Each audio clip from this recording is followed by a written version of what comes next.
One Piece Manga Chapter 11, 101, titled Dear Bonnie. One Piece was featured in the cover of the weekly Shonen Jump magazine with Luffy on a slick-looking snowboard and Nami and Chopper looking in awe. We also got a full-color spread of Dr. Vegapunk and his satellites. The chapter takes place 3 years ago in Luffy's hometown. He was out in Mount Kolubo doing his daily training. Kuma watches Luffy stretching one leg into the air and brings it crashing down to destroy the ground in a single hit. It is a move that he has been practicing called Gum Gum No Axe. The tiger and crocodile watching Luffy yelled as they trembled in fear. As Kuma continues watching Luffy train from a distance, a quick flashback is shown. Kuma recalls a conversation that he had with his former leader, Dragon, some time ago. He had observed that he seemed to be familiar with the island, and when he went off to stretch his legs earlier, he found a remote village on the outskirts with a young boy living there. That boy seemed to remind him of Dragon. Dragon knew exactly who Kuma was talking about and says, "If you keep talking about this, you may as well kill me yourself." Kuma was puzzled and asked Dragon what he had meant. Dragon says, "A child is their parent's weak spot." Kuma was shocked to learn that the young boy is Dragon's son. He apologized to Dragon and promised to forget what he saw. This is a great reveal, as we have learned the reason why Dragon distanced himself from Luffy wasn't only because of Dragon's objective to dismantle the world government. The scene shifts back to the present. Luffy is amazed by the results of his new move. He says, "What an awesome finishing move. I'll save it for when I'm up against a super strong enemy, only after I set sail and get my crew." Luffy was 16 years old at this point. He says, "I gotta be ready for when someone tries to take them away." Luffy vows that he won't ever let that happen, but if anyone tries it, he will give them a Gum Gum, no axe to the face. What Luffy had prepared for happened a year later when he was 17 years old and went out to sea. In the Arlong Park arc, Arlong tries to take Nami away, and Luffy eventually beats Arlong with Gum Gum No Axe and destroys Arlong Park in the process. The tiger and crocodile beside Luffy were still trembling in fear, but Luffy assures and tells them not to worry as he doesn't eat wimps. The Den Den Mushi on Kuma begins to ring. Luffy quickly turns to see who is hiding, but by then, Kuma has already teleported away before Luffy can notice him. Luffy's hockey abilities gave him a feeling of chills, as he had sensed a powerful person. Luffy thinks there's still some tough opponents around the mountain and that he will beat them all before he sets sail. The scene shifts out to the seas. Kuma receives his new orders via the Den Den Mushi. "Some pirates fled after raiding a nearby merchant ship. Your orders are to blow those pirates out of the water." However, instead of following the orders given by the Marines, he first stops to check on the merchant's ship that was attacked. One of the merchants says, "They came out of nowhere." As the Marines demanded to know what Kuma was doing, Kuma told the merchants that they needed to get the wounded to the nearest hospital. The merchants thanked Kuma for saving them, while the Marines grew impatient with Kuma's lack of response. Shortly after, Kuma arrives beside the pirates' ship and tells them to turn themselves in. One of the pirates yells, "Wait! We didn't mean anything by it. We'll give everything back." He then orders the rest of the crew to hand over all the loot, and that it isn't worth their lives. A while later, the scene shifts to a calm and peaceful sea. Kuma is seen writing another letter to his beloved daughter, Bonnie. "Dear Bonnie, the world is full of beauty that can't be captured in photos or picture books. I long to see your bright, smiling face as you experience such wonders for yourself." The scene shifts to Sorbet Kingdom. Bonnie is seen eagerly waiting in anticipation for her father's letters. "Is it here yet?" as she asks day after day as she looks into the mailbox. After many days of checking the mailbox, Gyogyo tells Bonnie that her father might be very busy with work or that the news coups keep messing up. Bonnie, being a kid, could not understand that and says that Daddy promised he would write a whole bunch of letters. Moments later, Granny Connie intervenes and adds that the letters have to go on a long trek of their own, and that one will turn up sooner or later. And just as Granny Connie said that, a delivery was made and picked up by Alpha. She picks up the newspaper and another heartwarming letter that Kuma had written. It seems that this isn't the first time that she is receiving a letter that Kuma had written. She then orders one of the agents to put the newspaper in the church's mailbox, and the agent acknowledges her order. Bonnie gets excited as Gyogyo reaches for the mailbox, but only to be disappointed when Gyogyo tells her that it's just the morning newspaper. Unbeknownst to Bonnie and the others, Kuma has been keeping his promise of writing letters to Bonnie. But they have been intercepted by Alpha. She says that Kuma has been sending 10 letters a month and is puzzled by how he finds so much to write about. Towards the end of the letter reads, "One last thing, Bonnie. You're probably sick of me saying this, but I love you so much. I'll be sure to write again soon." Alpha is disgusted by how mushy the letters are as she tears yet another letter. Back in the church, Bonnie has transformed into a muscular woman and tells Gyogyo to spar with her. Her transformation reminds me of the time when Luffy's transformed into a muscle man and punched Kaido in the fight above Wano. Gyogyo suggested to Bonnie to play some Jenga instead, but Bonnie insisted that they fight. Alpha enters the church to give Bonnie her medicine while Gyogyo and Bonnie were fighting. She was shocked as she had thought she saw Bonnie on top of Gyogyo being huge and muscular, but paid no mind to it as she thought she was just seeing things. Bonnie sticks out her tongue in disgust by how bitter the medicine is. Alpha tells Bonnie that is how she knows the medicine is working, but what Bonnie didn't know is that this wasn't any medicine at all. Instead, this is just some horrid lemon-flavored placebo. Gyogyo was curious as to why they're keeping Bonnie's devil fruit abilities a secret, and Granny Connie said that it's better to be safe. "A talented hawk hides its claws," she says. The scene shifts to Egghead Island in the Marine Science Division, Lab 8.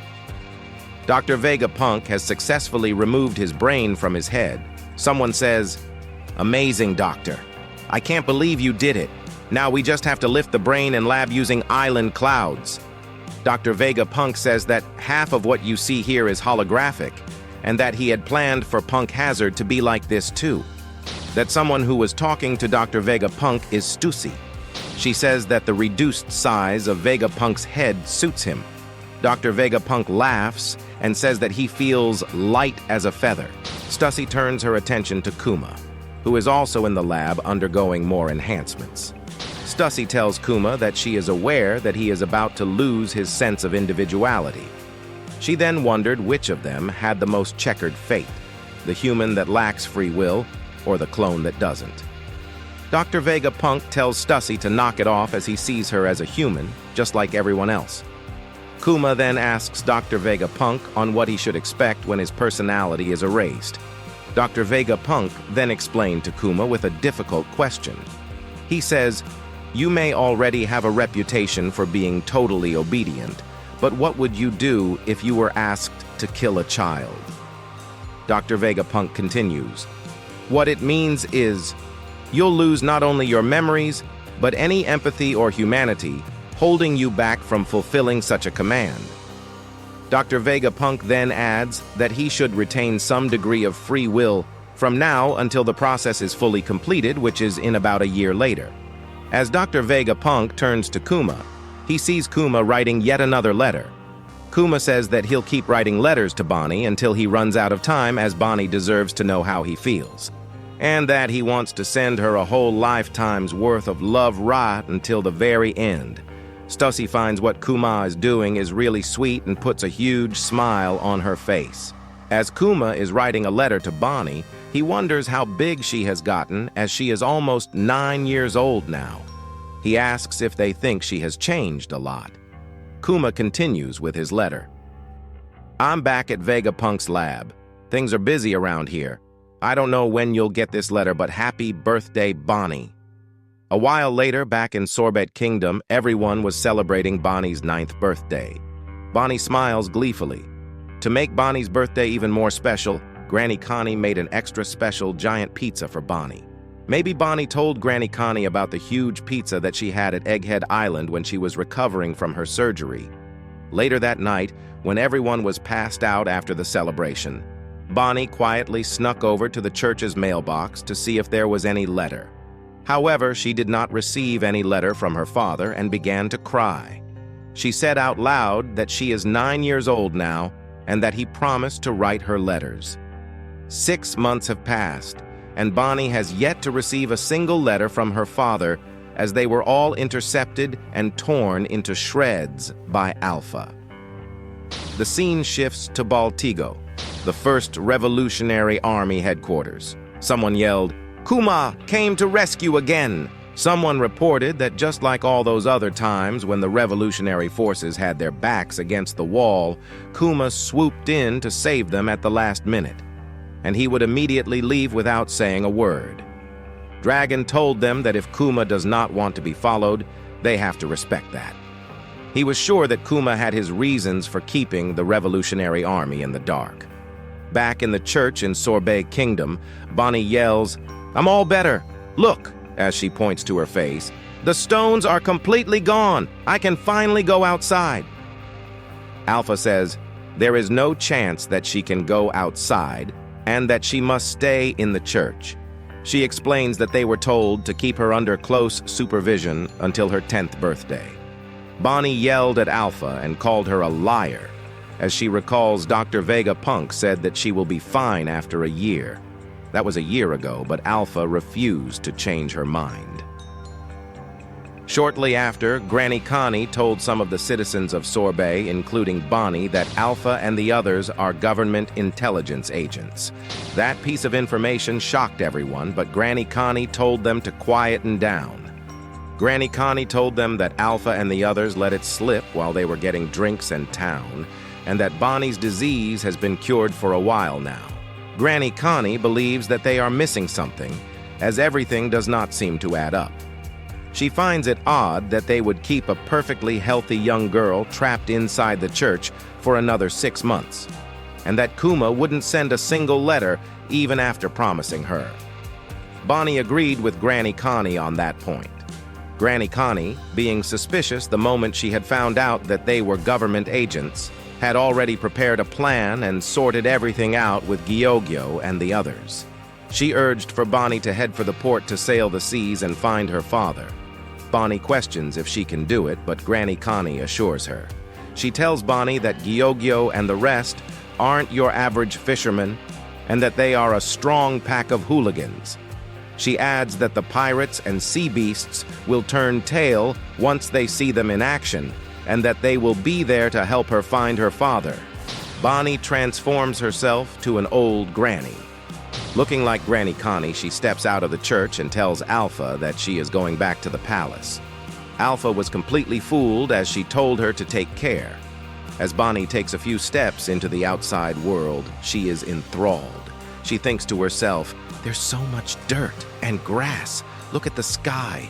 There's the sun."